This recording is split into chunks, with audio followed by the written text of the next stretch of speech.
Assalamualaikum warahmatullahi wabarakatuh. Masih bersama saya Gus Yoyo. Kali ini saya akan menceritakan tentang kejadian nyata, yaitu di sebuah hutan yang ada di hutan itu berada di kawasan Tulung Agung, yang mungkin tidak ada sebagian besar orang tahu, karena letak hutan itu posisinya sangat dikelilingi oleh jurang-jurang dan sangat menyeramkan. Nah, di situ dihuni oleh berbagai macam binatang buas dan berbagai macam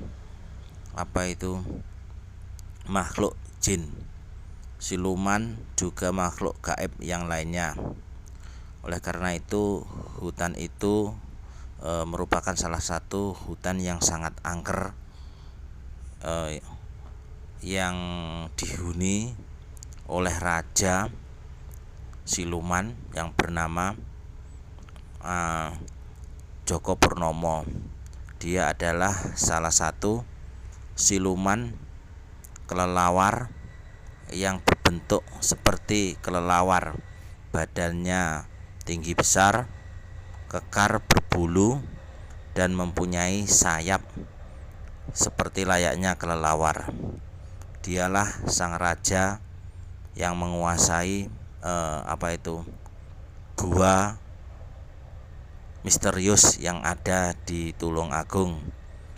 Nah, gua itu biasanya pelaku spiritual yang jauh-jauh, bukan dari orang Tulung Agung, melakukan ritual di situ untuk memerintahkan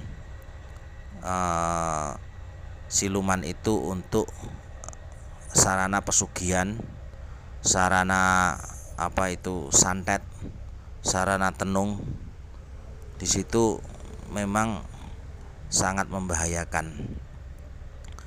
Pada waktu itu saya tidak sengaja, ketika saya sedang melakukan laku ritual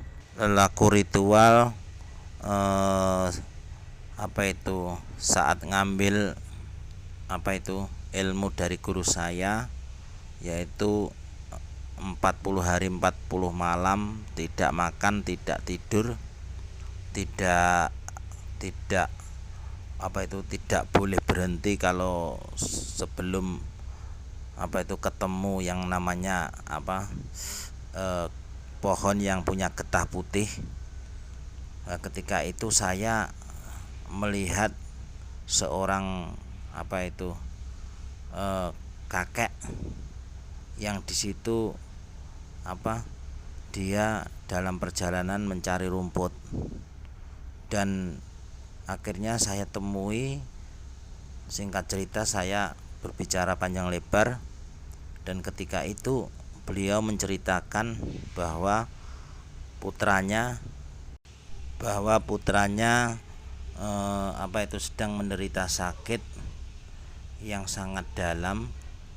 Dia setiap malam merasakan sesak nafas dan sering mengeluarkan atau muntah darah. Ketika itu dia juga menceritakan tentang keangkeran dari wilayah situ, yaitu di situ dihuni oleh siluman kelelawar yang mengganggu anaknya tersebut. Dengan dengan rasa penasaran saya akhirnya bertamu ke rumahnya bapak tadi, bapak yang sedang mencari rumput tadi. Ketika saya bertamu di rumahnya, saya melihat kondisi anaknya yang sangat kritis, yaitu ada keanehan di dalam dirinya, sering mengeluarkan muntah darah.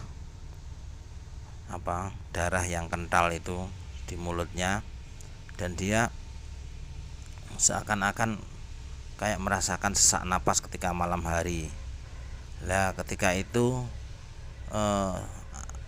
anak tersebut juga bercerita bahwa dia sering ditemui oleh sosok tinggi besar yang mempunyai sayap seperti kelelawar. Akhirnya rasa penasaran saya semakin dalam, dan saya, singkat cerita, saya mencari keberadaan gua tersebut, yang mungkin tempatnya saya sudah rahasiakan, tidak akan pernah saya buka karena ini sangat bahaya kalau ada seorang yang bisa menemukan tempat tersebut, karena tempat tersebut sangat membahayakan karena banyak makhluk-makhluk jin yang sangat berilmu, yang mempunyai ilmu yang tinggi, yang bisa membahayakan nyawa manusia. Karena di situ saya juga sempat komunikasi dengan jin yang ada di situ, bahwa di situ ada pintu gaib yang bisa membawa manusia ke alam jin dan tidak akan pernah bisa kembali. Akhirnya saya sangat berhati-hati mencari keberadaan gua tersebut. Setelah saya menemukan, saya melakukan ritual untuk mengajak komunikasi makhluk, mendatangkan makhluk jin yang ada di situ. Akhirnya sekitar jam 11 malam saya di situ ritual sendiri. Nah, setelah itu saya didatangi oleh raja jin itu tadi yang bernama Joko Purnomo, siluman kelelawar. Ketika itu saya minta pertanggungjawaban bahwa luka yang ditanamkan di anak tersebut, saya minta untuk diambil racunnya karena sangat membahayakan dan bisa menyebabkan kematian. Tapi ketika saya melakukan negosiasi, si raja jin menolak dengan menyombongkan dirinya tanpa pikir panjang, dan saya merasa di situ saya tidak ada teman satupun. Saya akhirnya melakukan tantangan. Terpaksa saya melakukan tantangan kepada yang namanya jin Joko Purnomo tersebut. Akhirnya di situ saya masih dalam keadaan puasa. Jadi badan saya lemas sekali, tidak punya daya. Tapi saya cuman pasrah dan saya cuman mengandalkan doa atau pesan dari guru saya bahwa kekuatan sejati itu bukan di raga. Kekuatan sejati bukan di raga manusia, tapi kekuatan sejati berada di dalam hati manusia, yaitu dengan melakukan doa atau zikir kepada Sang Pencipta. Ketika saya di situ duduk bersila dan pasrah, karena mungkin kalau saya berkelahi, mungkin kekuatan saya tidak akan pernah bisa mengalahkan raja jin itu. Akhirnya saya teringat pesan guru saya, yaitu saya mengandalkan wirid atau berzikir kepada Allah. Dan ketika dia mengetahui saya berzikir, dia mencoba untuk menyerang saya. Tapi entah, saya juga tidak tahu, ketika dia mendekati saya ada kekuatan yang besar yang membuat dia ketakutan dan dia terpental.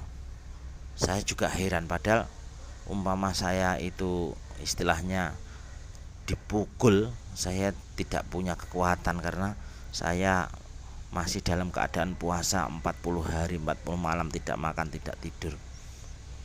Nah, disitulah ketika itu pertempuran sangat sengit.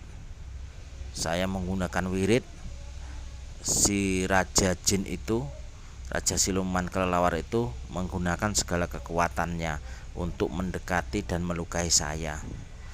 Akhirnya yang terakhir dia mengerahkan pasukannya yang berupa kalajengking, ular, dan dan kelelawar.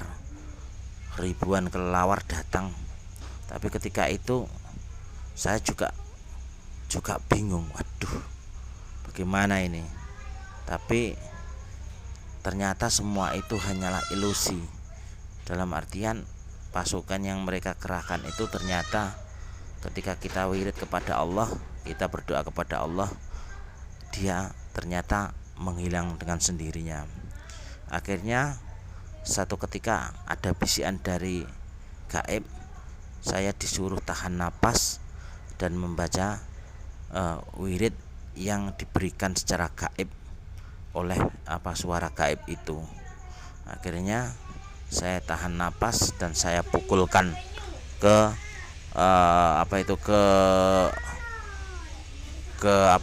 ke badannya si raja jin itu.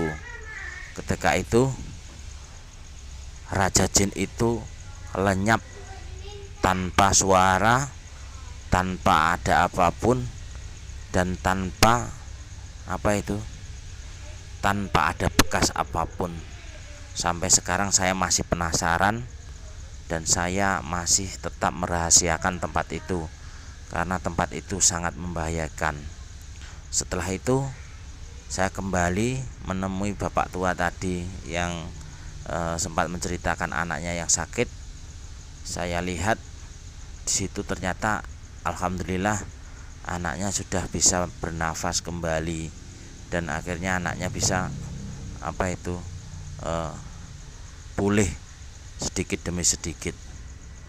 Mungkin itu perjalanan nyata dari spiritual saya. Yang percaya monggo, yang tidak percaya silahkan, karena semua tergantung pada diri kita masing-masing dan mempunyai versi yang masing-masing. Sekian dari saya, akhirul kalam, wabillahi taufiq wal hidayah. Wassalamualaikum warahmatullahi wabarakatuh.